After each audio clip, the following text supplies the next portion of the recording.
On arrive à Brouage par les chemins ou par la mer. Au début du XVIIe siècle, le port de Brouage communique avec toute la façade atlantique de l'Europe, de l'Espagne à la mer Baltique. Il existe aussi un petit cabotage qui pénètre à l'intérieur des terres par les fleuves et les cours d'eau. Le port de Brouage regorge de marchandises et de denrées communes ou exotiques, de matériaux variés, de tout ce qui est nécessaire à une cité cosmopolite et densément peuplée. Les voyageurs n'accèdent pas tous à Brouage par le port. Leurs récits font presque toujours référence aux routes terrestres. Elles amènent ainsi immigrants, marchands et colporteurs. On vient souvent à pied de Marennes, La Rochelle ou Saintes, par les nombreux chemins qui sillonnent la Saintonge, véritable carrefour sur l'important axe Bordeaux-Paris.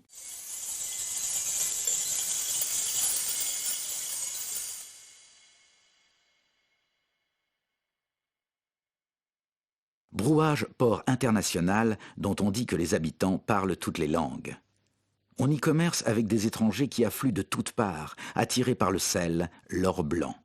Seul moyen de conservation du poisson, le sel est chargé en abondance par les navires en partance vers le golfe de Saintonge et ses petits ports, Saint-Fort-sur-Brouage, Saint-Jean-d'Angle, Saint-Just, Saint-Pierre-de-Salles.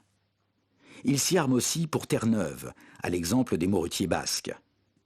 La côte, comme l'intérieur des terres, est peuplée d'entrepreneurs et de marins, prêts à s'élancer vers des rivages lointains. Brouage, point de départ vers le Nouveau Monde. Imaginez l'effervescence qui règne très tôt le matin sur le port.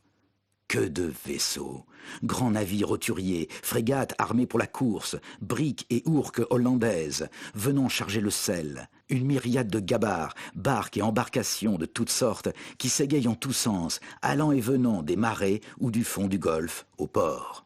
Le fracas est tel que l'on croirait que l'air en tremble. Des journaliers hissent sur la grave tonneaux, sacs, ballots de pelleterie ou de tabac, tandis que d'autres extraient d'un navire écossais de la houille, d'un brick hollandais du suif, des cordes ou des harengs, d'un autre des bois ou du fer. Ce port est un gigantesque étal, une foire étonnante où tant d'hommes se croisent et se bousculent, se haranguent dans des langues étrangères. Un spectacle, une véritable Babel.